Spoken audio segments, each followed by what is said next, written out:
Miren, antes de empezar este video, quiero decirles que es un video que yo honestamente tenía planeado no hacer. Lo había redactado, había consolidado el script y estaba listo para grabarlo desde hace como 2 semanas, pero en realidad dije yo, ¿para qué? Ya he hablado mucho de política. La verdad es que uno puede hablar desde el punto de vista ciudadano sin sesgo político, sin decir, ay, este es bueno porque yo pertenezco a ese partido. Pero eso la gente definitivamente no lo entiende. La gente cree que uno siempre tiene alguna motivación posterior, una motivación de base, algo que está un motivo oculto para poder expresar una u otra opinión. La verdad, por eso había dicho yo que no iba a hacer este video. Sin embargo, hoy, 26 de enero, es el último día del gobierno de la señora Xiomara Castro, que nos guste o no nos guste, pasa a la historia como la primera mujer presidente del país, con una administración, yo diría, polémica, porque pues unos la aman, otros la odian, y eso va a depender mucho, como dicen en mi barrio, cada quien habla de la fiesta según le ven ella. Entonces, cuando las urnas hablan y nadie las escucha, no es que están perdiendo autoridad, es que están gritando que el país no confía en sus propias reglas. Y esto exactamente fue lo que ocurrió en Honduras este 30 de noviembre recién pasado, cuando millones de ciudadanos votaron en unas elecciones generales que a casi un mes después terminaron con un presidente electo oficialmente, con declaración y todo, pero lamentablemente muy poco aceptado. Ese limbo no fue un accidente técnico ni tampoco fue una incompetencia aislada. Eso fue el síntoma de una crisis de legitimidad democrática que se ha venido gestando desde hace muchísimos años. Un ciclo en el cual los políticos priorizaron la confrontación y el mentarse la madre o insultar a los ciudadanos sobre la institucionalidad, y donde las esperanzas de la indiada chocó contra la incapacidad de los mecanismos para ofrecer respuestas serias. Si ustedes se fijan, aquí todo el mundo grita, ¡ay, hubo fraude, se robaron el fraude! Sí, pero nadie te explica bien cómo, dónde y con quién. Y cuando nadie puede probar nada, lo único que queda claro es otra cosa. El sistema no da confianza ni siquiera a los que la manejan.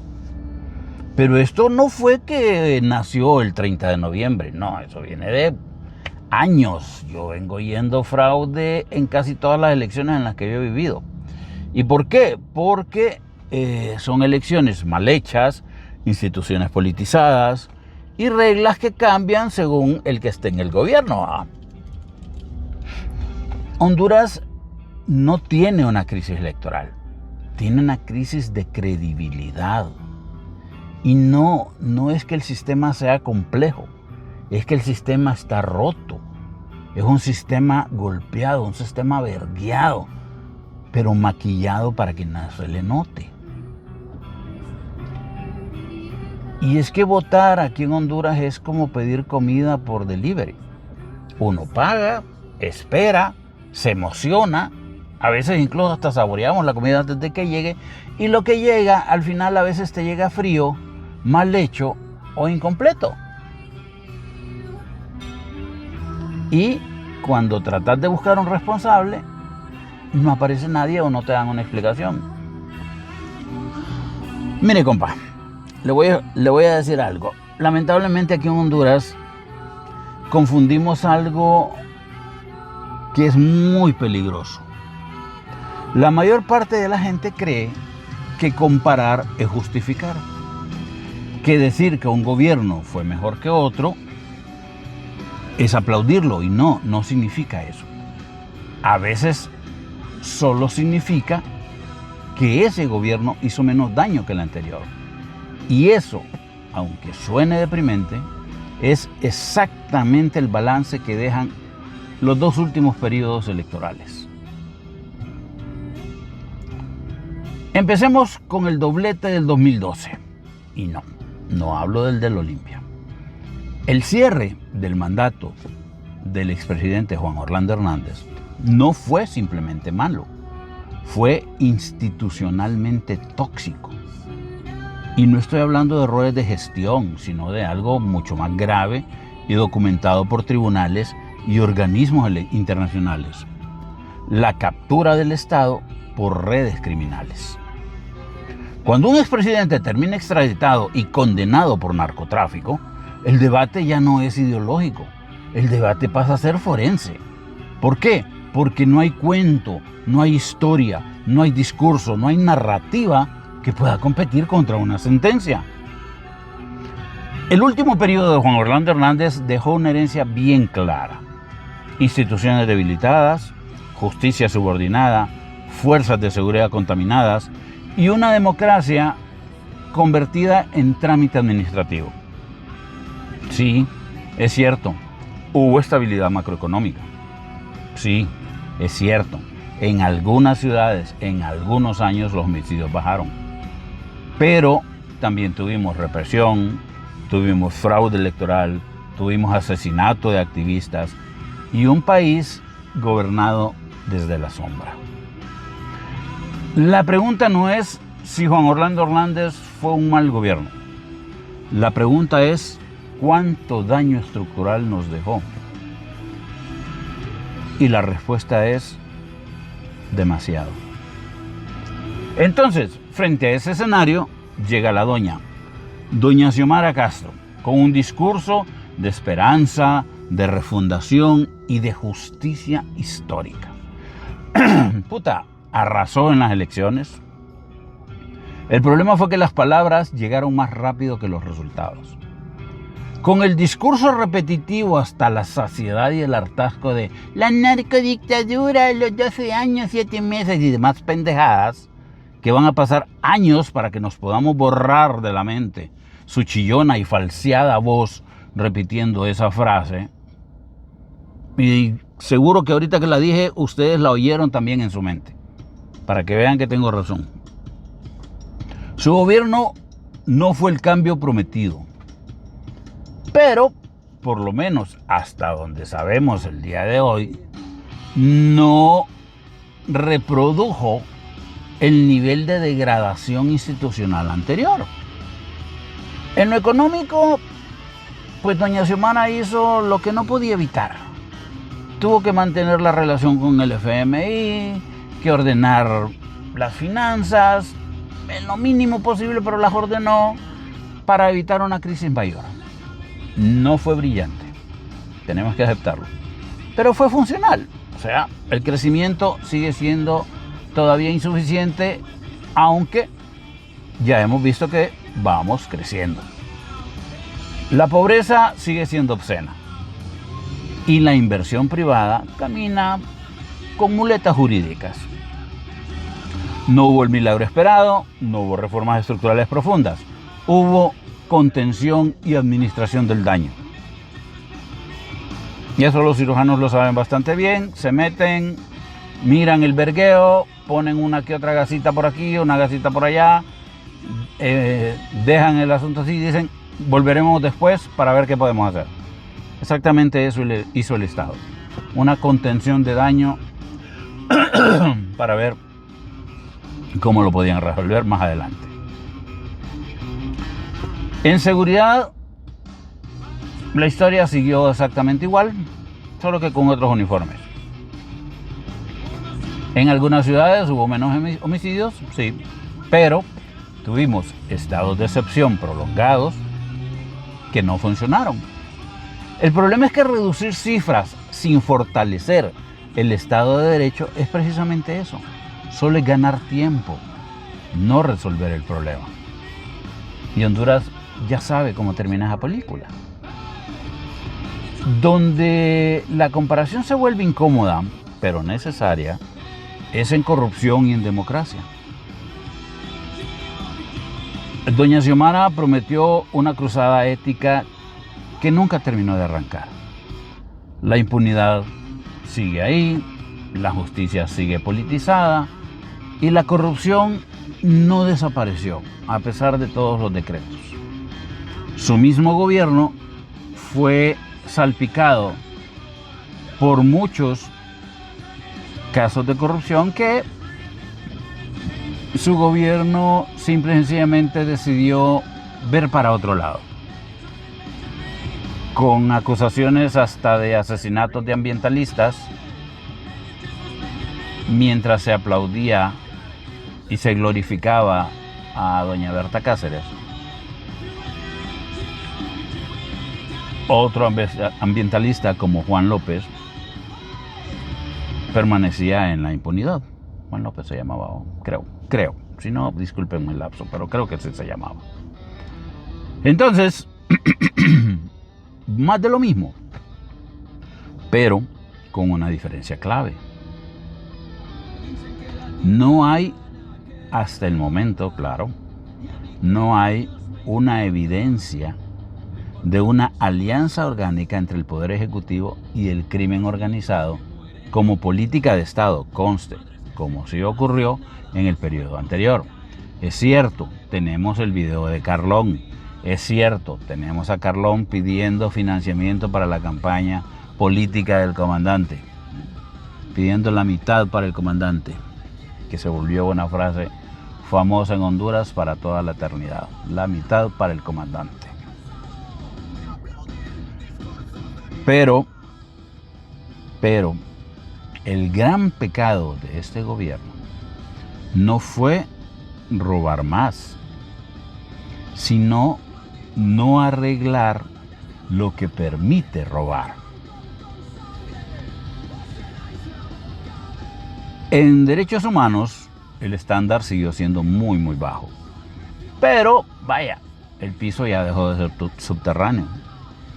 Hubo, tengo que aceptarlo, menos represión política directa. Cierto. Hubo más espacio cívico relativo, aunque frágil y fácilmente reversible. No fue una victoria, conste. Apenas fue una tregua. Entonces, ¿qué gobierno fue mejor? La respuesta honesta incomoda. Xiomara Castro, nos guste o no, fue mejor gobierno que Juan Orlando Hernández. No porque haya sido bueno, sino porque no fue destructivo al mismo nivel. Y esto no es un elogio, es un diagnóstico clínico. Y antes de seguir, quiero detenerme en algo que me preguntan mucho. ¿Habrá influido la derrota de Libre, ese discurso repetitivo y hastiante de la narcodictadura y los 12 años 7 meses? Para mí, en mi opinión, sí. Y bastante más de lo que ellos creen. ¿Por qué? Bueno, seamos justos, ¿no? En el 2021, ese discurso tenía todo el sentido del mundo. Hablar de narcodictadura, de corrupción, de saqueo, Juan Orlando preso, fuerajón, 12 años, 7 meses. Era lógico, era necesario. Y además, era verdad. Era un relato potente para ganar las elecciones, como ocurrió. El problema fue que es una cosa muy diferente ganar con un discurso y otra gobernar con el mismo cassette. Y eso fue lo que no entendieron. Hay una regla básica en política. El lenguaje de oposición no sirve para gobernar. Y Libre nunca entendió eso. Al principio la gente decía, claro, sí, el país está mal porque esos hijos de puta nos dejaron hechos pija. Cierto, válido. Pero pasaron 1 año, 2 años, 3 años, 4 años, y cada vez que aparecía un problema, la respuesta era la misma. Culpa de la narcodictadura y los 12 años, 7 meses. Ahí la gente empezó a notar algo y empezó a pasar algo peligrosísimo. La gente se empezó a poner a verga. Se hartó, se cansó. Si yo contrato a alguien para que arregle mi casa y cada vez que algo no funciona dice, ay, es que el dueño anterior la dejó mal. Le voy a aguantar un tiempo, pero después lo mando a la verga. No, papá, vos no me estás sirviendo. Exactamente eso pasó con el gobierno de Libre.